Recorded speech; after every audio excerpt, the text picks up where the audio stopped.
today, but with a fascinating twist. Oh, this should be good. It is.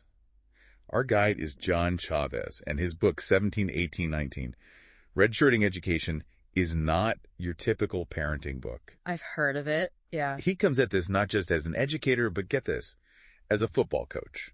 Interesting. So we're talking about someone who's spent over 20 years in the classroom, but also nearly 3 decades coaching football and baseball. You got it. And he's currently a TV commentator for high school football, so he's got a unique perspective on this. Definitely seeing these kids both on and off the field. And here's the kicker. He actually redshirted all 3 of his sons. Welcome to the deep dive. Today, we're tackling something that's likely top of mind for many of you. How to really set children up for success down the road. Mm-hmm. We're going to zero in on those fundamental skills, the ones that act as the bedrock for, future learning and achievement. Think of this as your shortcut to understanding what truly matters without getting lost in just endless information. Exactly. You've flagged for us a really valuable resource, Skills for the College and Career-Ready Child. And our goal in this deep dive is, to extract the core insights from that. We want to make clear what these crucial skills are, why nurturing them early on has such a significant impact, and give you some really practical ideas you can take away. Right. Consider it understanding the essential stepping stones for a child's academic journey, their social interactions, and, their personal growth. Okay, so let's get right into it. And it seems our source makes a pretty strong case that the absolute foundation for all of this is reading comprehension. It states very clearly that it can set a strong foundation for a child's academic success and is the ability to understand and analyze complex texts across various subjects. That sounds like a non-negotiable skill, wouldn't you say? Absolutely. It's more than just being able to decode the words on a page. Mm-hmm. It's about truly grasping the meaning, being able to break down information, and then applying that understanding across all sorts of different areas of learning.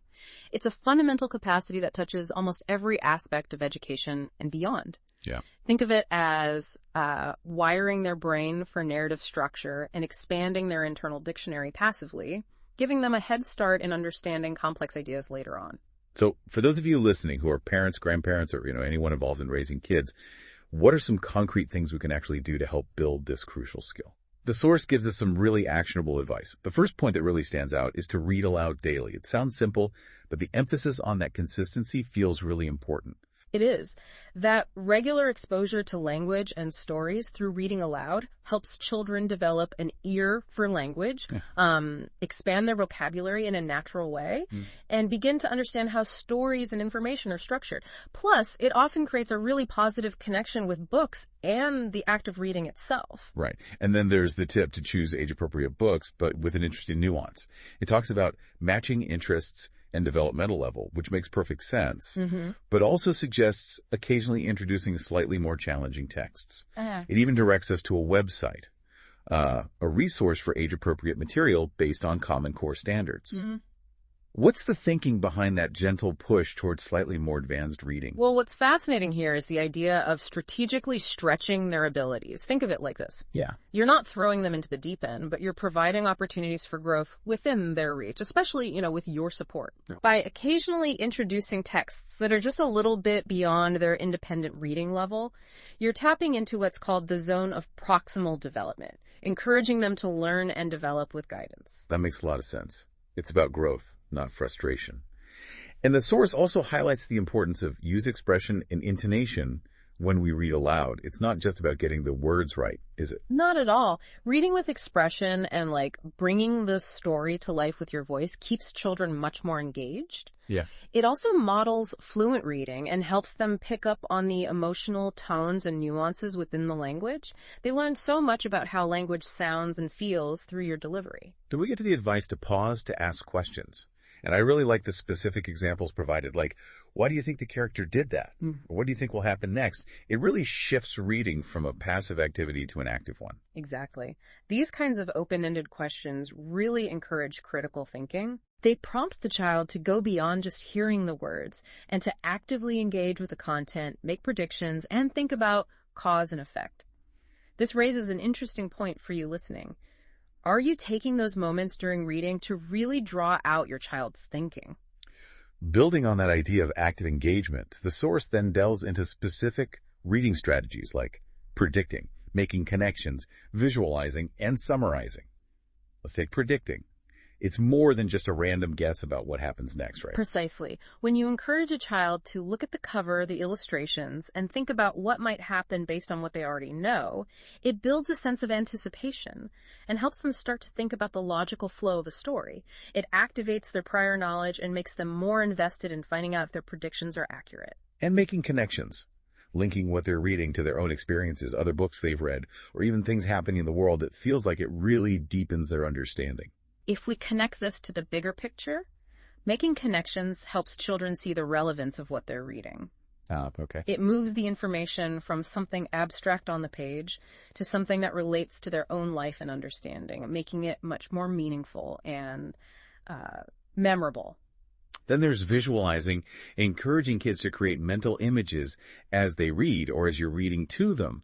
I can see how that would really bring the story to life in their minds and boost comprehension. Absolutely. Creating those mental pictures engages different parts of the brain and helps children understand the details and the emotional landscape of the story in a much more vivid way. It's almost like they're creating their own internal movie. And finally, summarizing. Asking them to retell what they've read in their own words, that seems like a really effective way to gauge if they've truly grasped the main ideas. That's exactly right. When a child summarizes, they have to identify the key information, organize it in a logical way, and then articulate it clearly. It's a powerful way to reinforce their understanding and ensure they've processed the information effectively. Now, a crucial part of understanding is, of course, knowing the words. So the source also addresses building vocabulary. It emphasizes introducing new words within the context of what's being read, which makes perfect sense. Yeah, and what's insightful here is the power of that context. When a child encounters a new word surrounded by familiar words and ideas, they can often infer its meaning. Right. And when you then take a moment to explain the word and maybe even use it in a different sentence, it really helps solidify their understanding and expands their working vocabulary. And who doesn't love making learning fun? The source suggests incorporating word games like I Spy, crossword puzzles, word searches. Yeah, games are great. And for the younger children, simply labeling everyday objects seems like a great way to build those early language connections. It is. For toddlers and preschoolers, associating words with the physical objects around them creates a very concrete foundation for language development. It's about making language tangible and, a natural part of their environment. Creating the right environment overall seems really important. The source talks about having a variety of books readily available, letting the child have some choice in what they read, and the significant impact of setting an example by letting them see us reading. These are all key in fostering a genuine culture of reading within the home. When books are easily accessible and reading is something that the adults in their lives clearly value and enjoy, children are much more likely to pick up the habit themselves. And of course, regular trips to the library, framing it as a fun and exploratory activity.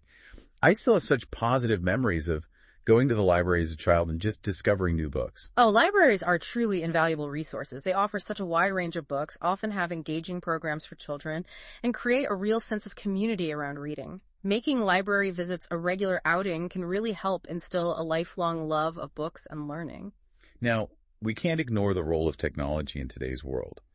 The source has a section on the thoughtful use of technology, mentioning the potential benefits of ebooks and audiobooks, especially for children who might be reluctant readers, and the advantage of having text highlighted as the audiobook is read. Technology can be a really useful tool when used intentionally.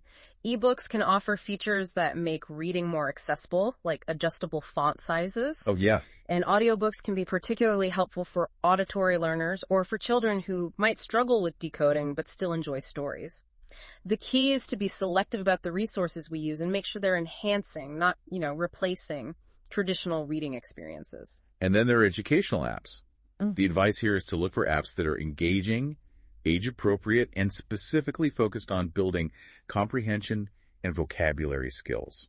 It sounds like it's really about quality over quantity when it comes to digital resources. Absolutely. There are some fantastic educational apps out there, but it's important for parents to do their research and choose apps that are genuinely contributing to the development of these foundational skills in an interactive and enjoyable way. I also really appreciated the section on incorporating reading into daily life. Yeah. Things like cooking together and reading the recipe, reading signs and labels when you're out and about. Even encouraging writing and reading together. It really highlights how literacy isn't confined to a specific reading time. That's such a crucial point. When children see reading as a practical tool that's used in everyday situations, it reinforces its value and helps them understand that literacy is a key to navigating the world around them. And let's not overlook the emotional side of learning. The source emphasizes the importance of patience and encouragement, celebrating progress no matter how small, and avoiding pressure. That feels so vital for fostering a positive relationship with reading. Creating a supportive and encouraging environment is absolutely essential for building a child's confidence and fostering a genuine love of learning. Acknowledging their efforts and celebrating their successes, even small ones, can make a huge difference. And if a particular book is too challenging, suggesting an alternative or, taking turns reading can help avoid frustration. It also touches on the very fundamental building blocks of reading itself. Focus on phonics and phonemic awareness, emphasizing the importance of practicing sound recognition and playing rhyming games. Right. These skills are foundational for decoding words. Understanding the relationship between sounds and letters, which is phonics, and being able to hear and manipulate the individual sounds within words, phonemic awareness, are absolutely critical for early reading success.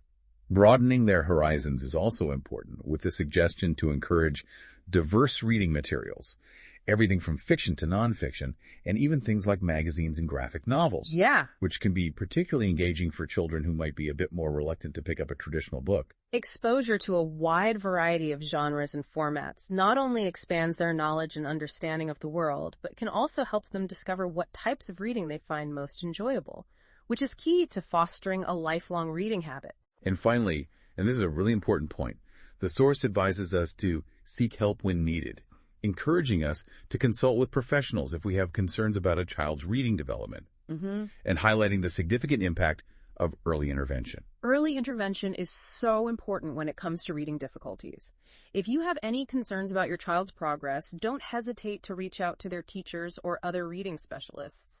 Early support can make a real difference. So it sounds like the overall message with reading comprehension is about making it an enjoyable, active, and integrated part of a child's life. But reading, as foundational as it is just one piece of the puzzle when we're talking about preparing kids for the future, right? The source goes on to outline a whole range of other essential skills for a college and career-ready child. That's the crucial next stage of our discussion. While strong reading comprehension provides that essential base, it's really the combination of various skills that prepares a child for future success. Our source identifies a number of other vital competencies. And it's quite a comprehensive list. We're looking at writing proficiency, mathematical competency, research skills, study skills, test-taking skills, executive function skills, technology and digital literacy, social and emotional skills, financial literacy, college readiness mindset, health and wellness, and critical thinking. That covers a lot of ground. It does, and what's particularly insightful is how the source briefly highlights the significance of each of these in early childhood development. For instance, it points out that writing proficiency lay the groundwork for effective communication. Right. Think about how fundamental clear communication is in every aspect of life, from school projects to future careers and personal relationships. Absolutely. And mathematical competency is described as laying the groundwork for problem solving. It's not just about being good with numbers, is it? It's about developing that logical and analytical thinking. Exactly. Early mathematical experiences, even just playing with blocks or sorting objects, help children develop logical thinking and the ability to approach problems in a systematic way. Then we have research and study skills, which the source indicates help children learn how to gather information, process it, and organize it, preparing them for more structured learning environments. These are skills that will serve them incredibly well throughout their academic journey and beyond in any field they might pursue. Definitely. Being able to find, evaluate, and synthesize information is so crucial in our information-rich world. And then the group of test-taking skills, executive function skills, and technology and digital literacy are linked to teaching young children how to manage their time, use technology responsibly, and develop critical thinking abilities. That's a really powerful combination of skills for navigating the modern world. It really is. Executive function skills like planning and organizing are crucial for academic success. And as the source points out, responsible technology use and digital literacy aren't just about knowing how to use devices. Right. They also foster critical thinking as children learn to evaluate online information. Social and emotional skills are highlighted as supporting a child's capacity to navigate relationships, manage emotions, and build resilience. These feel absolutely fundamental for their overall well-being and ability to thrive in social situations. Oh, totally. These skills are vital for building healthy relationships, managing stress, and bouncing back from challenges, all essential for a fulfilling life. It's interesting to see early financial literacy mentioned, introducing concepts like budgeting and saving. It's not always something we consciously focus on in early childhood, but it makes sense to start building those foundational understandings early. It really is. Even simple activities like using a piggy bank or talking about making choices with money can introduce these important concepts in an age-appropriate way and help children develop an understanding of the value of money and responsible financial habits. Health and wellness routines are also key, establishing the importance of a balanced lifestyle, reinforcing both physical and mental well-being. That connection between physical and mental health is so crucial, and starting healthy habits early can have such a lasting impact. And finally, cultivating a college readiness mindset through things like self-advocacy, adaptability, and curiosity ensures children are equipped not only for higher education, but for a lifetime of learning and growth. I love that emphasis on fostering that intrinsic motivation to learn. You know, even though critical thinking is listed separately, it really feels like it's a thread that runs through all of these other skills. It's not just one thing in isolation. You've hit on a really important point. Critical thinking isn't just one skill, it's more of an overarching ability that develops as children cultivate many of these other competencies. Wow. It's about learning to analyze information, solve problems effectively, and make sound judgments based on evidence. It's so clear that these skills aren't isolated entities. They all connect and build upon each other in really significant ways to prepare children holistically for the future. Exactly. They create a synergistic effect, where strength in one area can positively influence and support development in others. So as we bring this deep dive into foundational skills for children's future success to a close, the core message really resonates. Building a strong and diverse set of skills from an early age is absolutely vital, and it really does seem to start with nurturing that love of reading and developing strong reading comprehension abilities. Precisely. Reading comprehension acts as a gateway to learning across so many different domains. It truly is the bedrock upon which many of these other essential skills are built and strengthened. Considering this overview, what's one small, actionable step you might take today to further encourage the development of one of these essential skills in a child's life? Or maybe think about this. How might fostering a deep love of reading early on create a ripple effect, positively influencing the development of all these other crucial competencies we've discussed? It's definitely something to keep in mind as you continue to guide and support a child's growth. Thanks for diving deep with us. So, you know how it is. You want to give your young child the best start with writing, but wading through all the advice out there can feel like a full-time job in itself. Right. What really works, what's actually worth focusing on, that's exactly what we're diving deep into for you today. Precisely. We're not just, skimming the surface. We're extracting the most effective, evidence-backed strategies that you can implement, right now. Okay. To help your children not only meet grade-level expectations in writing, but truly excel from an early age. And to bring you the clearest picture, we've looked at some really solid research.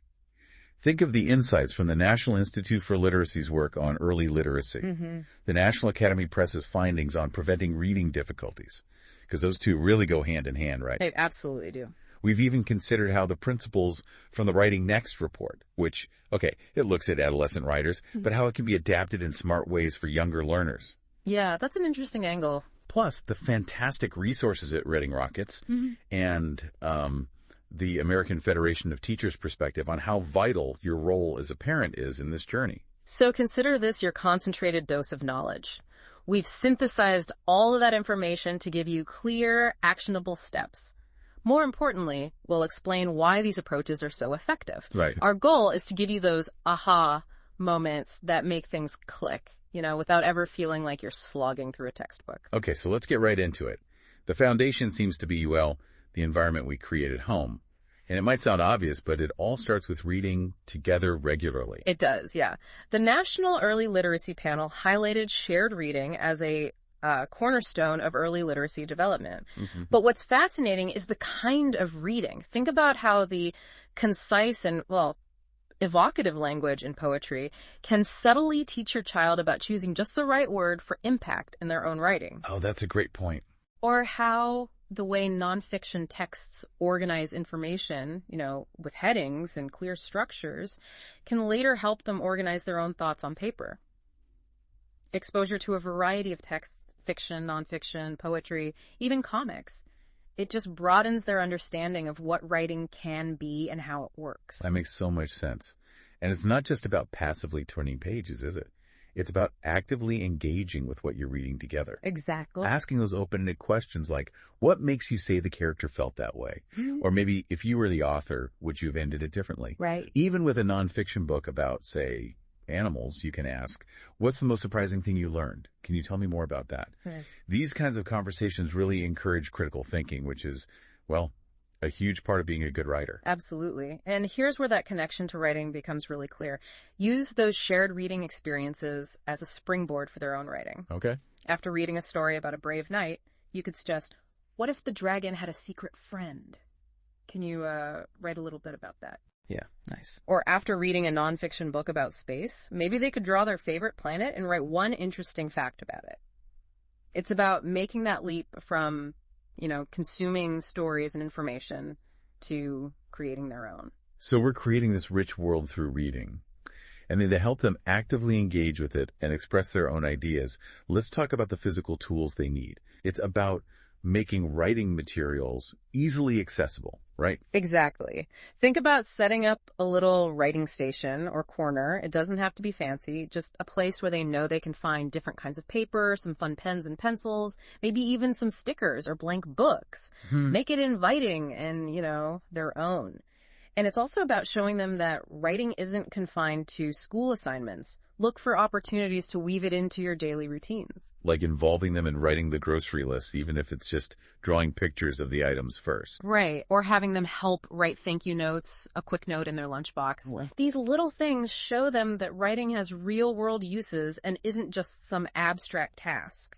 And if we think about building consistent habits, encouraging some form of regular personal writing, like a journal, that can be incredibly beneficial. Yeah, the personal journal. And what's key here, especially in the early stages, is to emphasize that it's their space for their thoughts. Right, low pressure. Exactly. It doesn't have to be grammatically perfect. It's about getting their ideas down on paper without judgment. It's a place for free expression. Sometimes just a little prompt can really get those creative juices flowing in a journal. Totally. Simple, open-ended questions work wonders. If you could have any superpower, what would it be and why? Or describe your favorite place in the world. These kinds of prompts spark imagination without putting pressure on them to produce a, perfectly structured essay. Now, this next point really struck me. It's the idea that our own behavior as parents can have a huge impact, the power of modeling writing. Absolutely. Children are incredibly observant. When they see you writing, whether it's a quick email, a handwritten letter, a to-do list, or even just jotting down notes, it sends a powerful, unspoken message that writing is a valuable and normal part of life. And it's not just about them seeing us write, but maybe also about us sharing a little bit of our own writing process. Yes. Like maybe you're drafting an email and you say out loud, I'm not sure how to word this part. Let me try a couple of different ways. Exactly. Or if you're making a list, you could talk through how you're organizing it. It sort of demystifies the process. Yeah. And shows them that even adults have to think and sometimes revise their writing. This brings up a really engaging way to make writing more appealing for young children, incorporating it directly into their play. Oh, I love this. Like those collaborative storytelling games where each person takes a turn adding a sentence to build a story. Yes. That's such a fun and low-pressure way to develop narrative skills together. Exactly. And how about creating your own books together? You can simply staple some paper together, let them draw the illustrations, and then help them write the words to go with their pictures. It fosters creativity, gives them a real sense of ownership over their stories, and makes writing a tangible and enjoyable activity. And we can't forget the fun of word games. Things like Scrabble Jr. or Boggle. Oh, yeah, great examples. They feel like games, but they're actually fantastic for expanding vocabulary, which is such a crucial ingredient for strong writing. Now, as your child starts producing more written work, the feedback you provide becomes so important. And the real key here is, well, to lead with encouragement. Absolutely. Praising their effort and their creative ideas first.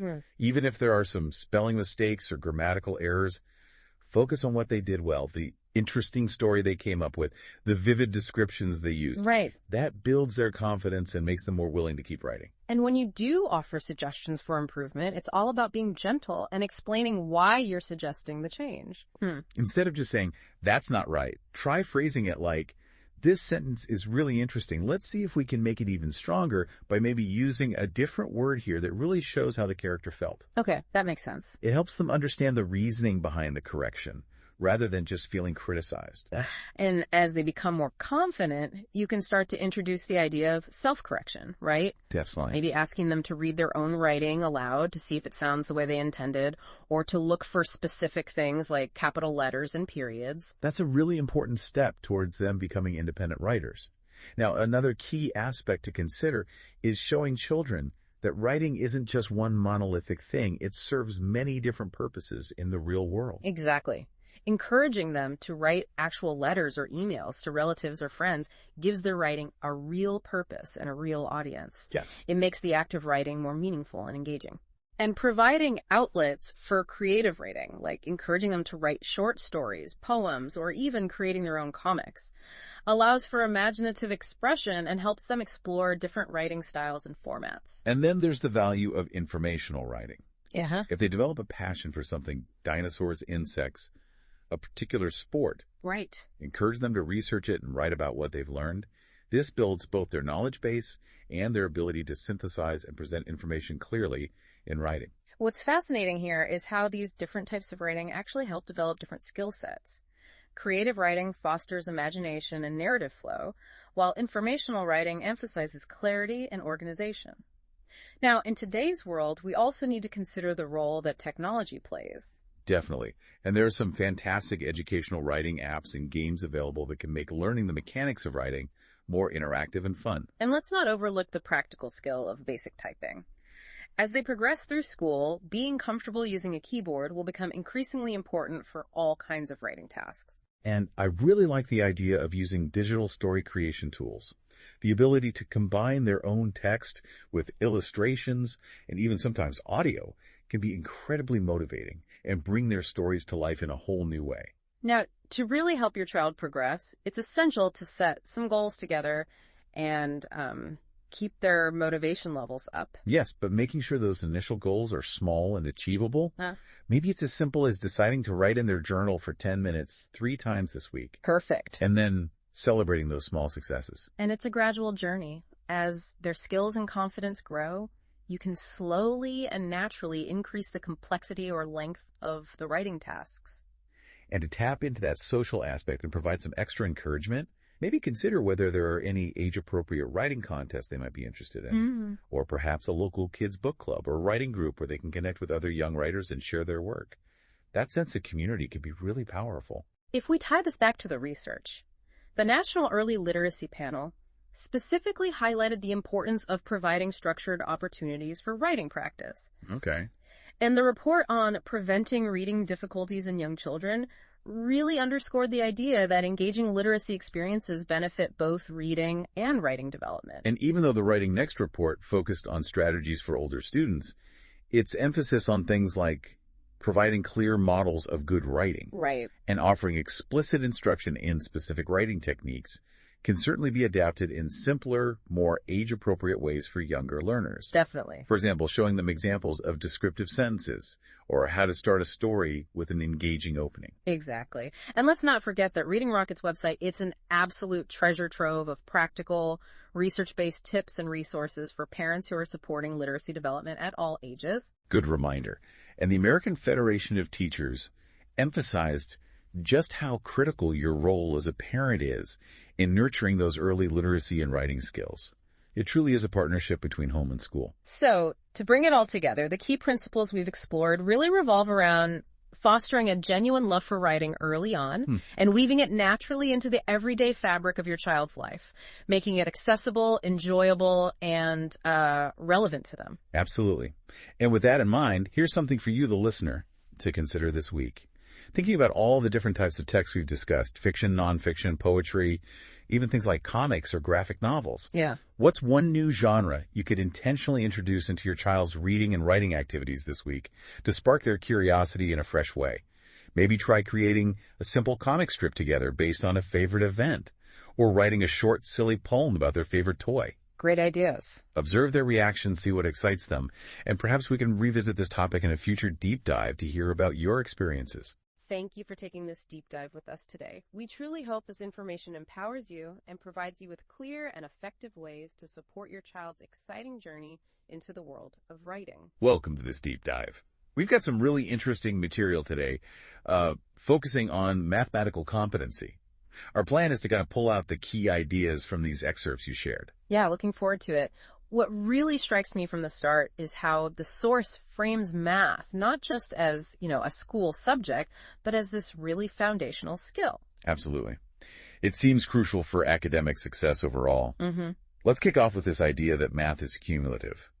The source really hammers this home, how concepts build on each other, one after the other. Right, like building blocks. Exactly. The analogy they almost imply is like building a tower. If your base layers are wobbly or missing blocks, anything you try to put on top is just unstable. You can't really jump ahead effectively. That's a great way to put it. And it really makes math a bit different from, say, history or literature sometimes. You might be able to understand one historical event without knowing every single detail of the previous one, but in math, yeah, those gaps seem much more problematic. It makes catching up, significantly harder, doesn't it? Definitely. And, the text mentions how strong early math skills often correlate with later success, particularly in STEM fields.